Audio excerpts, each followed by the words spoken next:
धर्मराज युधिष्ठिर ने श्री कृष्ण से विनम्रता पूर्वक पूछा, हे माधव, मुझे ऐसा व्रत बताइए जिससे अक्षय पुण्य प्राप्त हो, समस्त पाप नष्ट हो जाएं और जीवन में शुभ फल मिले। श्री कृष्ण मुस्कुराते हुए बोले, हे राजन, वैशाख मास के कृष्ण पक्ष की वृथिनी एकादशी अत्यंत पुण्यदायिनी है। यह व्रत समस्त पापों का नाश करने वाला, सौभाग्य देने वाला और मोक्ष प्रदान करने वाला है।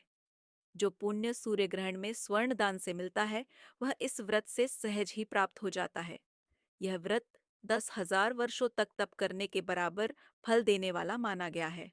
श्री कृष्ण आगे कहते हैं, इस दिन अन्नदान, कन्यादान और उपवास का विशेष महत्व है। अन्नदान से देव, पितर और मनुष्य तीनों ही तृप्त होते हैं, किंतु जो लोभवश कन्या का धन लेते हैं, उन्हें अगले जन्म में पशु योनि या पाल विशेषतः बिलाव का जन्म प्राप्त होता है। प्राचीन काल की बात है। नर्मदा नदी के किनारे मानधाता नामक एक तपस्वी और धर्मनिष्ठ राजा राज्य करता था। एक दिन जब वे वन में तपस्या में लीन थे, तभी एक भयंकर जंगली भालू आया और उनके पैर को चबाने लगा। राजा ने ना तो क्रोध किया, ना हिंसा। वे ईश्वर की शरण में गए। करुणा से भगवान विष्णु को पुकारने लगे।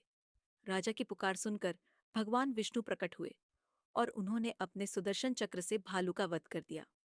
परंतु तब तक भालू राजा का पैर खा चुका था। दुखी राजा को देखकर भगवान बोले, वत्स, यह तुम्हारे पूर्व जन्म का कर्म है। मथुरा जाकर मेरी वराह अवतार की पूजा करो और वृथिनी एकादशी का व्रत रखो। तुम्हारे समस्त अंग पुनः सुंदर और सुदृढ़ हो जाएंगे। राजा ने भगवान की आज्ञा का पालन किया, मथुरा जाकर श्रद्धा से व्रत किया और वराह अवतार की पूजा की। उस व्रत के प्रभाव से वे पूर्ण स्वस्थ और दिव्य स्वरूप को प्राप्त हुए। अंततः वे स्वर्गलोक को प्राप्त हुए। जो भी भक्त भय, पीड़ा या पाप से ग्रसित हैं, उन्हें इस पुण्यदायिनी एकादशी का व्रत अवश्य करना चाहिए। भगवान विष्णु की शरण में जाकर इस व्रत का पालन करने से समस्त दुखों से मुक्ति और मोक्ष की प्राप्ति होती है।